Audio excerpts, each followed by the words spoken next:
Local Georgia residents might be unsettled by the events that occurred in Covington, Georgia.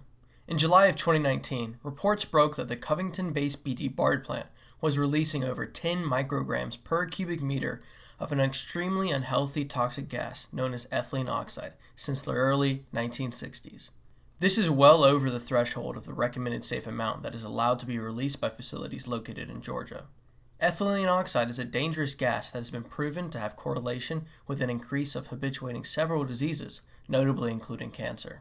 After many members of the public became aware of this, movements such as the Say No To ETO movement began. Today, we spoke with a member from this group, Sean Baruccio, who is a local resident who questioned whether these emissions led to her developing of ovarian cancer back in 2016. What was your initial reaction when hearing about the BD Bard plant in Covington, Georgia, and their connection to the release of ethylene oxide?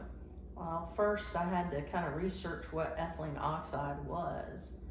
And the more that I researched ethylene oxide, I was troubled because it's a cancer-causing chemical that's so potent in the air that only one molecule can cause cancers. We had to get involved. We had to do our research. We had to go get involved locally with the community and let others know what's the toxins that are actually in the air in their communities. What steps did you take to get involved?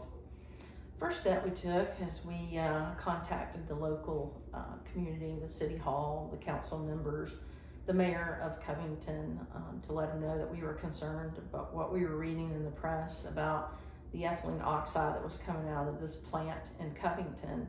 And we wanted to get involved to the point of when's the meeting, when do we show up, when are you going to talk to us about what you're doing as far as council members to find out what this is, what's going on, and how we can fight it.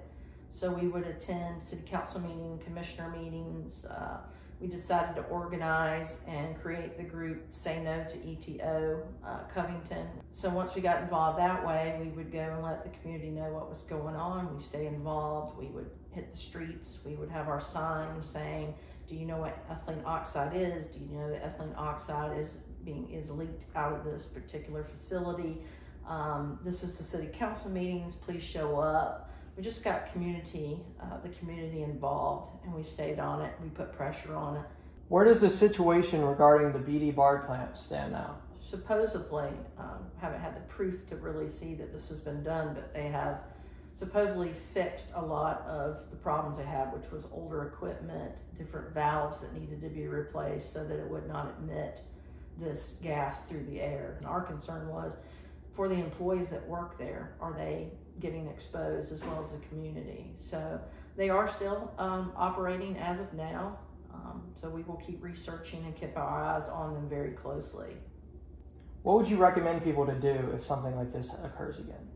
First and foremost, it's very important to get involved with your community. It's very important to hold your city and county officials and your government officials, the people that represent you, that you vote for, that you put in office, hold them accountable, make sure they know what's going on in the community and that you're concerned. Your voices actually are very important.